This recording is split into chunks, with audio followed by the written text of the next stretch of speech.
और अक्सर तो आज लोगों का हाल ये हो गया, खयानतदारी। अक्सर जिसके पास भी कुछ माल रखा जाए उससे वापस आने की उम्मीद ही खत्म हो जाती है। इसीलिए कोई एक दूसरे को कर्जे हसन देता नहीं आज। लोन की बला में मुब्तला क्यों है सारे लोग? क्यों है? लोन क्यों लेना पड़ जाता है? वजह यह है कि आपस में कोई कर्जे हसन देने वाला नहीं रह गया कि 10 लाख रुपए मैं तुझे देता हूं, 10 लाख रुपए 6 महीने के बाद, साल भर के बाद वापस लौटा देना। मालदारों के पास पैसे रखे हुए हैं लेकिन वो देना नहीं चाहते। वजह क्या है? अमानतदारी नहीं है। ले लिया तो ये तो गायब ही हो जाएगा। लेने से पहले लहजा और लेने के बाद उसका लहजा कुछ और। पैसे लेने वालों का लहजा देखो, आप गिड़गिड़ाते हैं, अपनी जरूरियात बताते हैं, दे दिया उसको, फिर महीने के बाद उसको फोन करो, बोले टाइम नहीं है अभी, बाद में मिलता हूं ना, मैं क्या भाग के जा रहा हूं। ये सारी आदतें जो खसलतें आई, ये खयानतदारी है। दौरे फारूक आजम रदी अल्लाह ताला अन्हु में एक बात मिलती है। मदीने का एक शख्स, उसके ऊपर किसी का कर्जा बाकी था, किसी का कर्जा। मदीने में एक सहाबी ने आकर मुकद्दमा कर दिया, हजरत उमर से कहा यह शख्स अजनबी है, मदीने में मेरा कर्जा लिया वो देता नहीं। हजरत उमर ने कहा कि तू इसका कर्जा कब वापस कर रहा है? कहा हुजूर मुझे 2 दिन का वक्त दे दे, मैं वापस कर दूंगा, लेकिन मुझे मदीने से बाहर मेरे वतन जाने की इजाजत दी जाए, मेरे गांव जाके आऊंगा। हजरत उमर ने कहा तू भाग जाएगा? कोई है यहां पर जो तेरी जमानत ले ले तो मैं तुझे छोड़ दूं। उसने कहा मुझे यहां कोई जानने वाले लोग हैं नहीं, लेकिन अगर कोई मेरी जमानत लेता है तो मैं झूठा नहीं हूं। हजरत उमर ने कहा अदालत जो है वो जुमलों पर नहीं चलेगी, एविडेंस चाहिए ना, कोई जामीन भी चाहिए। जज से अगर आप कह दो मैं थोड़ी ना भाग रहा हूं, जज ये नहीं कहेगा कि तू नहीं भाग रहा है या भाग रहा है, ये तेरा मसला है, कोई जामीन ला के दे दे, पेपर ला करके दे दे प्रॉपर्टी के। हजरत उमर ने कहा कोई जामीन है? कोई नहीं था। कौन उठता है अनजान आदमी के आप जमानत देंगे आज? लेकिन हजरत अबू दरदा एक सहाबी वो खड़े हो गए, कहा अमीरुल मोमिनीन मैं उसकी जमानत लेता हूं। कहा पहचानते हो? कहा नहीं पहचानता, लेकिन 2 दिन के बाद वो आ जाएगा पैसा लेकर के।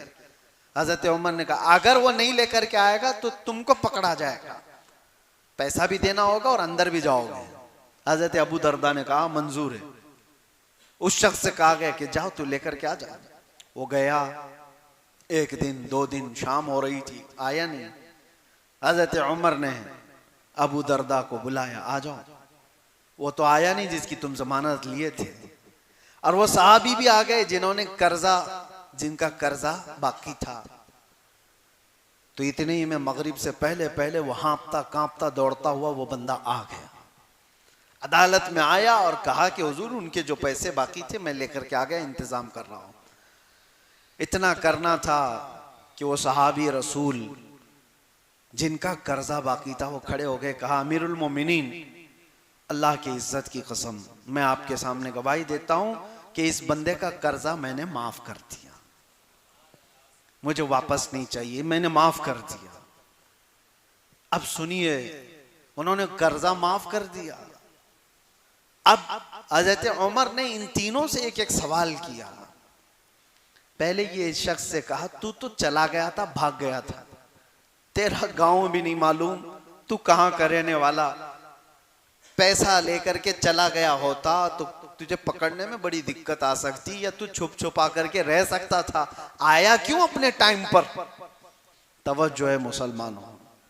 वो शख्स कहता है अमीरुल मोमिनीन मैं चाहता तो भाग कर चला जाता, लेकिन वापस अपने वादे के मुताबिक इसलिए आ गया कि बाद को कोई आने वाला ये न कह दे कि मोहम्मद के गुलाम धोखेबाज होते हैं, मेरे नबी सल्लल्लाहु अलैहि वसल्लम तक कोई कह न दे कि उनके गुलामों में वादा खिलाफी है, इसलिए मैं वापस आ गया, वादा किया था तो पूरा कर दिया।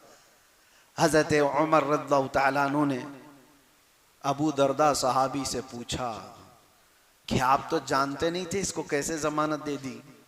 उन्होंने कहा अमीरुल मोमिनीन मेरी तमन्ना ये थी कि अनजान है लेकिन है तो मुसलमान, है तो मुसलमान, कोई तो इसकी जमानत नहीं ले रहा था, मैं भी ना लेता। तो दिल में ये ख्याल आया कहीं बाद को दूसरी कौमें ये ना कह दें कि मोहम्मद के गुलामों में अब लोगों से हमदर्दी करने का जज्बा भी खत्म हो गया। लोग ये ना कह दें कि लोगों से हमदर्दी का जज्बा खत्म हो गया, इसलिए मैं खड़ा हुआ उसकी हमदर्दी में। और वो कर्ज खा साहबी से पूछा, आपने अभी क्यों माफ कर दिया, पहले तो माफ कर सकते थे।